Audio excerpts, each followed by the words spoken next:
waxaan kulan inoogu yeeray guddiga arrimaha bulshada ee aqalka sare. kulankaas oo ku saabsanaa isbarasho isxog wareysi wasaaradda waxbarashada hidaha iyo tacliinta sare. waxaa lagu faaqiday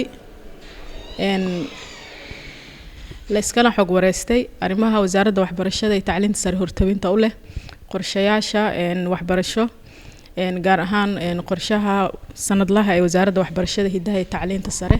sidoo kale waxaan iska wareysanay guddiga naga wareysteen shuruucda wasaaradda waxbarashada ay ka shaqeynayso iyo halka ay marayaan. sidoo kale 3,000 macalin oo mar dhaweyd ay wasaaradda waxbarashada ku dhawaaqday hanaanka loo qaadan doono iyo howshooda hadda ay socoto lagu guda jiro.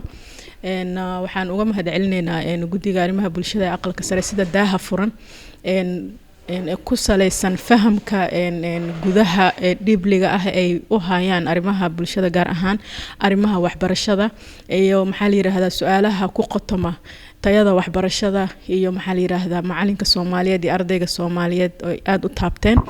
waxaan rajaynaynaa haddii Ilaahay yiraahdo talooyinka ay ku biiriyeen hanaanka waxbarashada ee wasaaradda waxbarashada dalka ay ka shaqeynaysana in maxaa la yiraahdaa ay noo yihiin talooyin dhaxalgal ah anagana maxaa la yiraahdaa aan rajaynayno in ay nagula xisaabtami doonaan warbixintii iyo qorshihii sanadlaha ahaa ee aan u gudbinay guddiga aan la wadaagnay. sidoo kale waxaan u mahadcelinaynaa dhammaan xubnaha guddiga iyagana taabtay dhammaan baahiyaha waxbarashada dalka ay maanta taagan tahay iyo halka ay marayso.